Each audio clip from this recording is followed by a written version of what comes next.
ছাত্ৰ-ছাত্ৰীসকল আমি আজিৰ পাঠত 5.3 অনুশীলনী 18 নম্বৰ প্ৰশ্নৰ পৰা আৰম্ভ কৰিম। গতিকে ইয়াৰ আগৰ খণ্ডবিলাকত আমি 17 নম্বৰলৈকে উত্তৰ কৰিছিলোঁ। আজি 18ৰ পৰা আৰম্ভ কৰিম। ইয়াৰ পিছৰ প্ৰশ্নটো ইয়াত চিত্ৰ এটা দি থৈছে। চিত্ৰটো চাবলৈ কৈছে দেখুওৱাৰ দৰে 0.5 1.0 1.5 2.0 সেন্টিমিটাৰ ব্যাসাৰ্ধৰ ডট ডট দিছে আৰু তেনেকুৱা বহুত ব্যাসাৰ্ধ আছে। আনুক্ৰমিকভাৱে থকা অৰ্থাৎ ইটোৰ পিছত সিটোকৈ থকা কিছুমান অৰ্ধবৃত্তৰ দ্বাৰা এটা কুণ্ডলী সজোৱা হৈছে। এনেকৈ যদি পকাই থোৱা থাকে তাক কুণ্ডলী বুলি কোৱা হয়। এই অৰ্ধবৃত্তবোৰ কেন্দ্ৰ এত আৰম্ভ হৈছে। ইয়াতে কেন্দ্ৰ আৰম্ভ হৈছে। ই এটাৰ পিছত এটাকৈ ক্ৰমে এ বিকৈ গৈ আছে। এৰ পৰা বিলৈ গৈছে, বিৰ পৰা এনেকৈ গৈছে, এনেকৈ গৈ গৈ গৈ আছে। 13টা একাদিক্ৰমে থকা অৰ্ধবৃত্তৰ দ্বাৰা গঠিত এটা কুণ্ডলীৰ মুঠ দৈৰ্ঘ্য কিমান? অৰ্থাৎ আমি এই কুণ্ডলীবিলাকৰ মুঠ এই বিন্দুৰ পৰা বি বিন্দুৰ পৰা আৰম্ভ হৈ এই কুণ্ডলীবিলাকৰ মুঠ দৈৰ্ঘ্য কিমান হ'ব উলিয়াব লাগে। ইয়াত প্ৰশ্নটোত আমি যদি চাওঁ যে প্ৰথম কুণ্ডলীটো 0.5 যিটো ব্যাসাৰ্ধ, এইটো ব্যাসাৰ্ধ মাপ দি আছে। এৰ পৰা বিলৈ দূৰত্ব 0.5 আৰু তাৰ পিছৰ পিছতো ব্যাসাৰ্ধ দি থোৱা আছে 1.5, তাৰ পিছতো দিয়া আছে 2.0, অৰ্থাৎ এই ব্যাসাৰ্ধবিলাক বাঢ়িছে 0.5কৈ। প্ৰতিটো ব্যাসাৰ্ধ 0.5কৈ বাঢ়ি বাঢ়ি গৈ আছে। অৰ্থাৎ প্ৰথম কুণ্ডলীটোত ইয়াৰ পৰা ইয়ালৈ আছে 0.5। পিছৰ কুণ্ডলীৰ ক্ষেত্ৰত ইয়াৰ পৰা ইয়ালৈকে থাকিব 1.5 1 তাৰ পিছত ইয়াৰ পৰা ইয়ালৈকে থাকিব, অৰ্থাৎ 3 নম্বৰ কুণ্ডলীটো ইয়ালৈকে থাকিব 1.5 আৰু তাৰ 4 নম্বৰ কুণ্ডলীটোত ইয়াৰ পৰা ইয়ালৈকে থাকিব 2, অৰ্থাৎ ব্যাসাৰ্ধৰ পৰিমাণ বাঢ়ি বাঢ়ি গৈ থাকিব। আমি আগত সূত্ৰ পাইছোঁ যে অৰ্ধবৃত্ত এটাৰ ব্যাসাৰ্ধ যদি দিয়া থাকে তেতিয়াহ'লে পৰিসীমা কেনেকৈ উলিয়াম? আমি জানো এটা বৃত্তৰ ক্ষেত্ৰত পৰিসীমা আমি উলিয়াব জানো। এটা বৃত্তৰ ব্যাসাৰ্ধ যদি r হয়, তেতিয়া তাৰ পৰিসীমা ব্যাসাৰ্ধ r হ'লে পৰিসীমা হয় twice pi r। তাৰ বৃত্তৰ পৰিসীমা twice pi r হ'ব। যিহেতু এই কুণ্ডলীবিলাক একোটা একোটা বৃত্ত নহয়, এটা বৃত্তৰ আধা, গতিকে আমি ইয়াৰ পৰিসীমাটোক আধা কৰিলেই, যিটো পৰিসীমা আধা কৰিলেই আমি তাৰ ব্যাসাৰ্ধ ইয়াৰ দৈৰ্ঘ্যটো পাম। বৃত্ত হ'লে গোটেইটোৰ আমি দৈৰ্ঘ্য পাম, অৰ্ধবৃত্ত হ'লে আধা কৰিব লাগিব। গতিকে আমি তাৰ পৰা উলিয়াব পাৰিম এতেকে অৰ্ধ বৃত্তাকাৰ কুণ্ডলীৰ দৈৰ্ঘ্য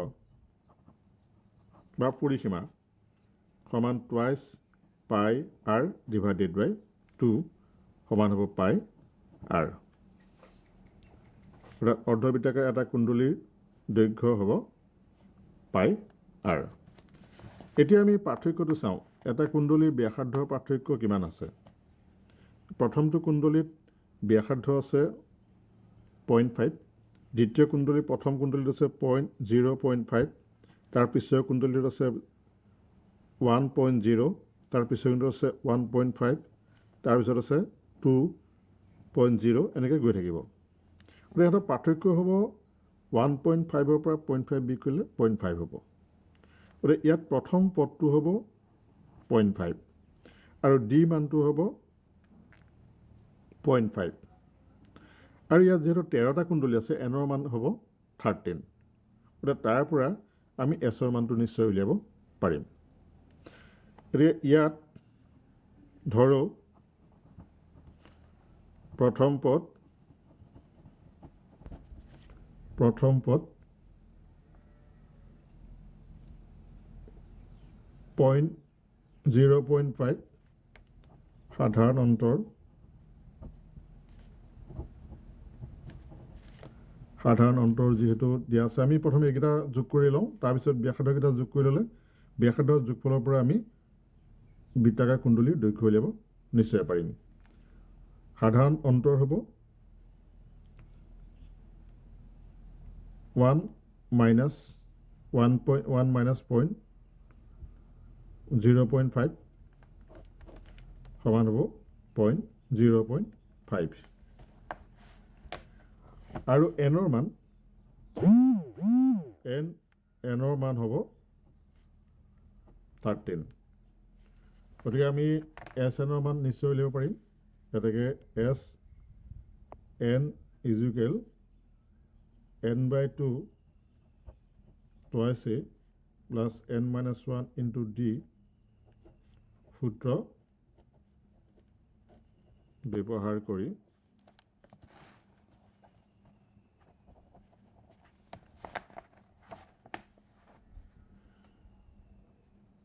n ৰ মানটো বহাই দিলোঁ 13/2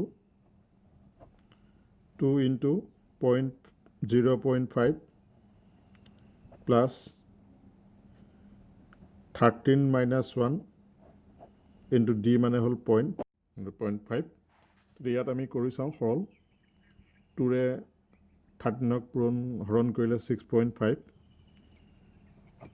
2 into 0.5 মানে 1 13 minus 1 মানে 12 into 0.5 12ৰ আধা হ'ব 6 আমাৰ 6.5 into 7 তাৰ মানটো হ'ব 7×5 = 35 742 7 45 45.5 হ'ব গতিকে SN মুঠ দৈৰ্ঘ্য হ'ব 45.5 এতিয়া আমি SN ৰ মান যেহেতু উলিয়ালোঁ সংখ্যাকেইটা যোগ কৰিলোঁ যদি আমি চিত্ৰটোলৈ চাওঁ তে আমি সংখ্যাকেইটা যোগ কৰিছোঁ কিন্তু আমি কুণ্ডলীটো দৈৰ্ঘ্য যোগ কৰা নাই তে কুণ্ডলীটোৰ দৈৰ্ঘ্য কিমান হ'ব এটাকে কুণ্ডলীটোৰ দৈৰ্ঘ্য হ'ব লাগিছিলে কুণ্ডলীটোৰ যেটো দৈৰ্ঘ্য আছিলে 0.5 পাই যেটো আমি ইয়াত যদি মান বহাই দিওঁ পাই r r মানটোৰ লগত বহাই দিলে কুণ্ডলীৰ দৈৰ্ঘ্য হ'ব গতিকে আমি ইয়াত প্ৰথমতে পাই r যোগ কৰিম তাৰ পিছত 1 পাই অৰ্থাৎ পাই যোগ কৰিম তাৰ পিছত আমি 1.5 পাই যোগ কৰিম তাৰ পিছত 2 পাই আমি এনেকৈ যোগ কৰিম এনেকৈ যোগ কৰি আমি মুঠতে 13টা আমি ব্যাসাৰ্ধ যোগ কৰিব লাগিব 13টা আমি কুণ্ডলীৰ দৈৰ্ঘ্য যোগ কৰিব লাগিব গতিকে ইয়াৰ পৰা ইয়ালৈকে মুঠ 13টা যোগ কৰিব লাগিব এই 13টা আমি যদি পাইটো কমন লওঁ তেতিয়া হ'ব 0.5 plus 1 plus 1.5 plus 2 plus ... 13 লৈকে আমি এইকেইটা যোগফল মানৰ পান পালোঁ 0.5 1 1.5 2 আৰু এনেকৈ আমি 13 লৈকে যোগ কৰি পালোঁ 45.5 গতিকে কুণ্ডলীটোৰ দৈৰ্ঘ্য আমি উলিয়াব পাৰিম এতেকে কুণ্ডলীটোৰ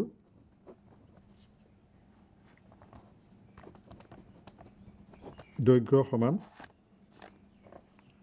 পাই কিন্তু আমি ইয়াৰ পাইছিলোঁ 45.5 ইয়াত যেহেতু প্ৰশ্নটো দি থোৱা আছে পাই মান 7/22 ধৰিবলৈ কৈছে আমি 7/22 ধৰি লওঁ 45.5 ইয়াত 7ৰে নিশ্চয় কটা কৰি যাব 7 গুণ 7 গুণ 35 7 গুণ 42 ছবাৰ যাব আৰু 7 গুণ 35 হ'ব গতিকে 7ৰে ইয়াক কটা কটি কৰিলে দশমিক নাই বুলি ধৰি ল'লে 7 গুণ 42 7 গুণ 35 6.5 হ'ব ইয়াক আমি পূৰণ কৰিলে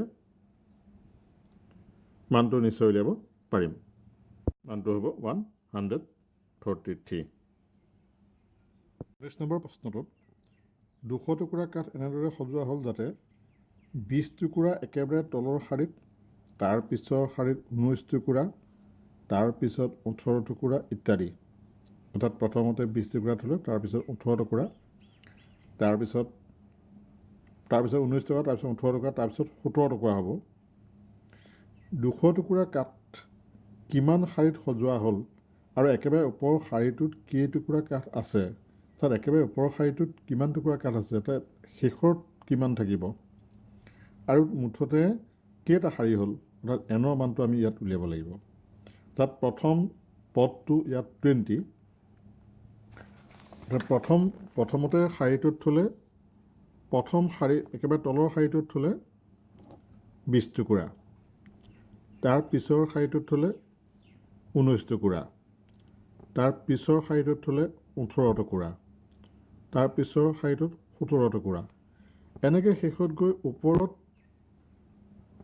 একেবাৰে যিটো শাৰী পালে, এই শাৰীটো কিমান নম্বৰ হ'ব আৰু এইটোত কিমান টুকুৰা কাঠ থাকিব, আৰু কাঠো আছে মুঠতে 200 টুকুৰা। গতিকে আমি ইয়াত এই শেষৰ শাৰীটোৰ ইয়াক যদি আমি A বুলি ধৰি লওঁ, আৰু যিহেতু পাৰ্থক্য 20 - 1 19, পাৰ্থক্যটো হ'ল 1, গতিকে তাৰ পৰা আমি ইয়াত এনৰ মানটো নিশ্চয় উলিয়াব পাৰিম। A মানটো দিয়া আছে আৰু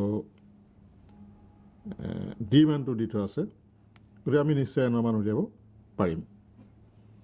যিহেতু এছৰ মানটো ইয়াত মুঠ কাঠ আছে 200 টুকুৰা, এছৰ মানটো যিহেতু দি থোৱা আছে, তো তাৰ পৰা আমি নিশ্চয় উলিয়াব পাৰিম। গতিকে আমি ইয়াত ধৰি ল'ম 20, D is equal 19 - 20, 19 - 20 is equal -1, আৰু SN is equal দিয়া আছে 200। এতেকে SN is equal n/2 twice A plus n - 1 into D সূত্র ব্যৱহাৰ কৰি আমি পাম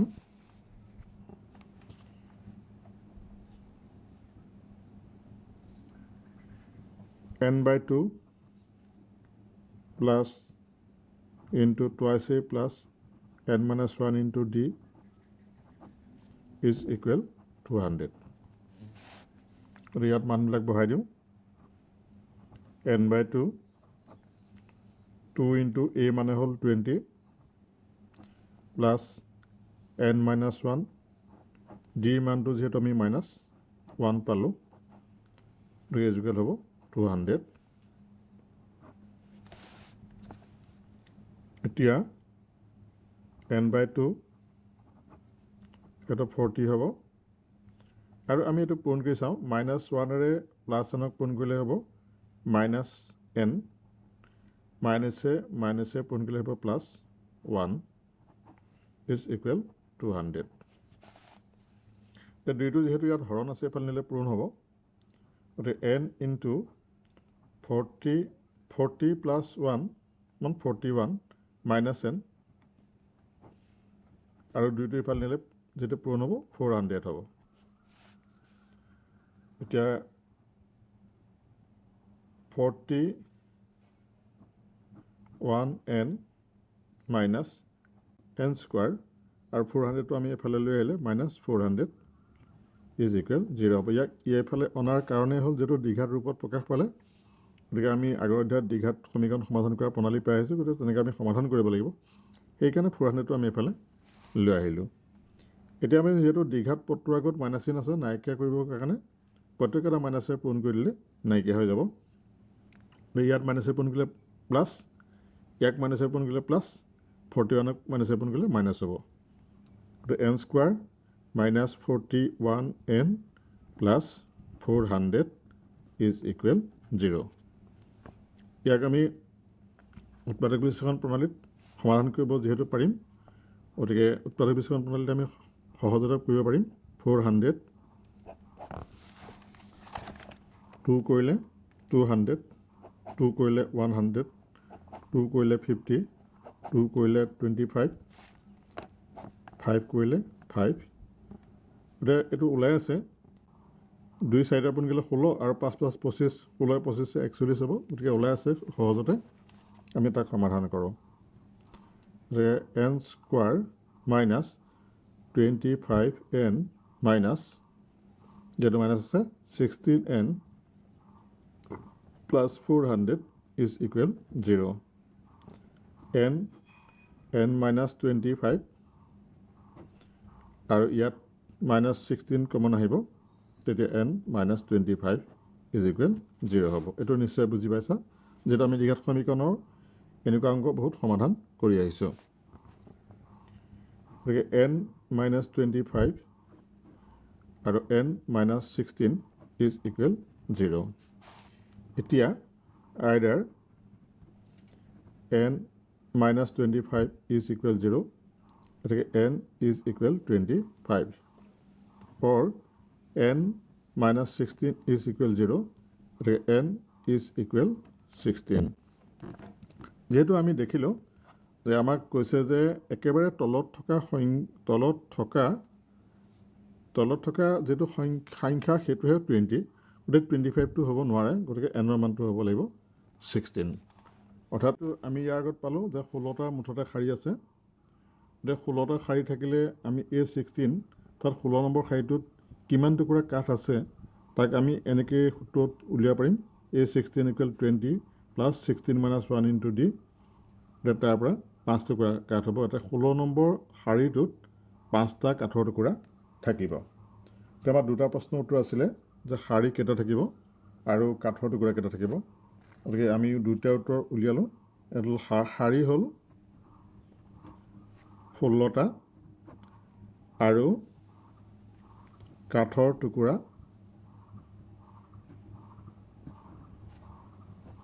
16 নম্বৰ শাৰীত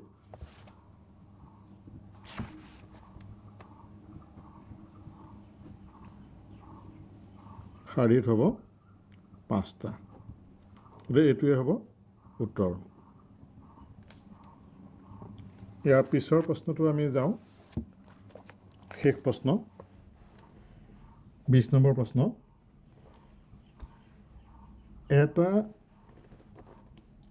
আলু দৌৰ প্ৰতিযোগিতাত এটা বাল্টি আৰম্ভণি বিন্দুত থোৱা আছে আৰু বাল্টিটো প্ৰথম আলুটোৰ পৰা 5 মিটাৰ আঁতৰত আছে। এইটো এটা বাল্টি, তাৰপৰা 5 মিটাৰ আঁতৰত প্ৰথম আলুটো থোৱা আছে। এডাল সৰলৰেখাত 3 মিটাৰ আঁতৰে আঁতৰে আনবিলাক আলু আছে, অৰ্থাৎ প্ৰথমটো আলুৰ পিছত পিছৰ আলুবিলাক 3 মিটাৰ দূৰত্বত আছে। ৰেখাডালত মুঠতে 10টা আলু আছে, এনেকৈ কৰি মুঠতে 10টা আলু আছে। এজন প্ৰতিযোগীয়ে বাল্টিটোৰ কাষৰ পৰা দৌৰি গৈ একেবাৰে ওচৰতে পোৱা আলুটো বুটলি লৈ উভতি দৌৰি আহি আলুটো বাল্টিত ভৰাই পুনৰ দৌৰি গৈ ওচৰৰ থকা পিছৰ আলুটো বুটলি লৈ আকৌ উভতি দৌৰি আহি এনেদৰে বাল্টিটোত থয়। অৰ্থাৎ এই ল'ৰাজনে প্ৰথম আলুটো থৈ পেলাই ইয়াত থ'লে, প্ৰথম আলুটো থওঁতে 5 মিটাৰ আহিলে। তাৰপিছত আকৌ 2 নম্বৰ আলুটো আনিবলৈ যাওঁতে 5 মিটাৰটো গ'ল আৰু 3 মিটাৰটো গ'ল, অৰ্থাৎ 8 মিটাৰ গ'ল। আকৌ আলুটো থ'বলৈ আকৌ 8 মিটাৰ আহিলে, অৰ্থাৎ প্ৰথম আলুটোত 5 মিটাৰ থ'বলৈ আহিলে, দ্বিতীয় আলুটোত আনিবলৈ যাওঁতে প্ৰথম আলুটোত থ'বলৈ যাওঁতে 5 মিটাৰ অৰ্থাৎ 10 মিটাৰ গ'ল। পিছৰ আলুটোত থ'বলৈ যাওঁতে কি কৰিলে, তেওঁ 16 মিটাৰ যাবলগীয়া হ'ল। তৃতীয় আলুটোৰ ক্ষেত্ৰত 5 × 3 = 8 × 3 = 11, অৰ্থাৎ এবাৰত 11 মিটাৰ গ'ল, দ্বিতীয়বাৰত যাব আকৌ 11 মিটাৰ অৰ্থাৎ 22 মিটাৰ। গতিকে এনেকৈ আমি এই এটা আলু থ'বলৈ যাওঁতে তেওঁ কিমান দূৰত্ব যায়, তেনেকৈ 10টা আলু থ'বলৈ যাওঁতে তেওঁ কিমান দূৰত্ব যায় উলিয়াব লাগিব। অৰ্থাৎ ইয়াত প্ৰথম পদটো হ'ব 10, যিহেতু প্ৰথম আলুটোত থ'বলৈ গ'ল উভতি আহিলে 10 হ'ব। তাৰ পিছৰ পৰা আমি এনেকৈ মান উলিয়াই তাৰ পৰা A আৰু D আৰু যিহেতু 10টা আলু আছে n ৰ মান 10 হ'ব, তাৰ পৰা আমি মানটো উলিয়াব পাৰিম। চাওঁ, এইটো হ'ল বাল্টিটোত ইয়াত 5 মিটাৰ প্ৰথমলৈ আহিলে, তাৰপিছত আকৌ 5 মিটাৰ গ'ল। তেতিয়া এটা আলু থ'বলৈ যাওঁতে, প্ৰথম আলুটো থ'বলৈ যাওঁতে 2 × 5 = 10। প্ৰথম আলুটো থ'বলৈ যাওঁতে তেওঁ 10 মিটাৰ আহিলে। এইটো হ'ল প্ৰথম আলুটো। দ্বিতীয় আলুটো থ'বলৈ যাওঁতে তেওঁ 5 + 3 5 + 3টোক তেওঁ দুবাৰ অহা যোৱা কৰিবলগীয়া হ'ল। তাত 16 হ'ব। তাত এবাৰ 5 + 3 এই আলুটো এবাৰ তেওঁ ইয়াত থ'বলৈ 8 মিটাৰ আহিলে, আকৌ ঘূৰি যাওঁতে 8 মিটাৰ গ'ল। 3 নম্বৰ আলুটোত 2 × 5 + 3 + 3 অৰ্থাৎ 5 × 3 = 8, 11, 22। গতিকে আমি এইখিনি যদি চাওঁ যে প্ৰথম আলুটো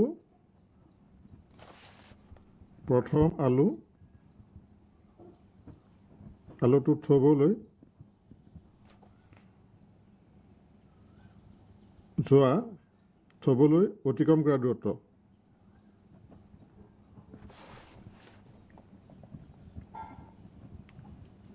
হ'ব 2 × 5 = 10 মিটাৰ।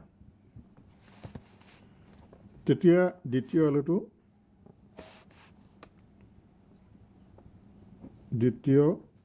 আলুটো থ'বলৈ অতিক্ৰম কৰা দূৰত্ব হ'ব 2 × 5 + 3 = 16, ইমান মিটাৰ।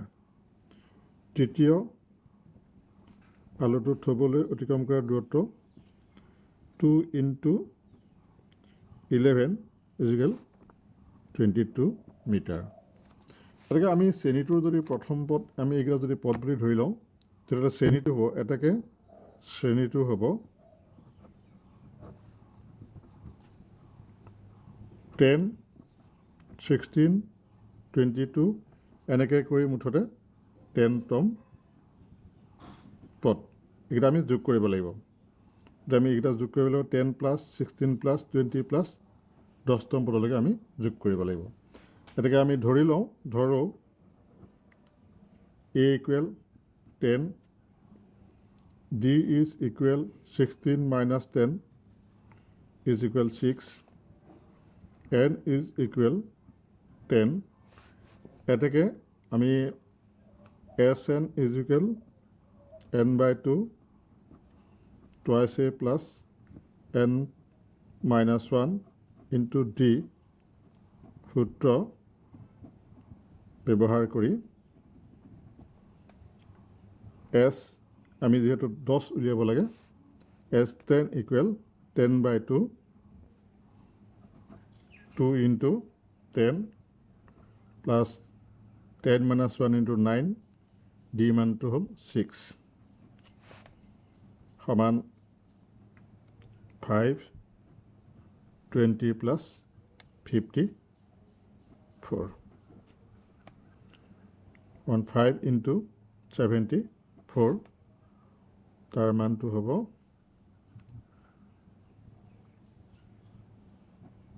370।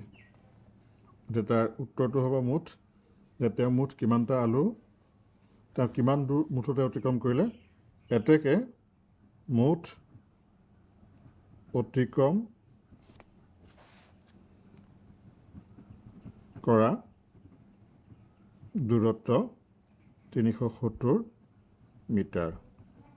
এইটো উত্তৰটো লিখিব লাগিব, যিহেতু আমি এইবিলাক পদৰ সংখ্যা উলিয়াইছোঁ, কিন্তু এককটো লিখা নাছিলোঁ, তাত যিহেতু মিটাৰ বুলি লিখা আছে, গতিকে আমি এইটো উত্তৰটো আমি লিখিব লাগিব। এইটো এনচাৰ হ'ব। উত্তৰটো নিলিখিলে এইটো অংকত সম্পূৰ্ণ নম্বৰ পোৱা নহ'ব।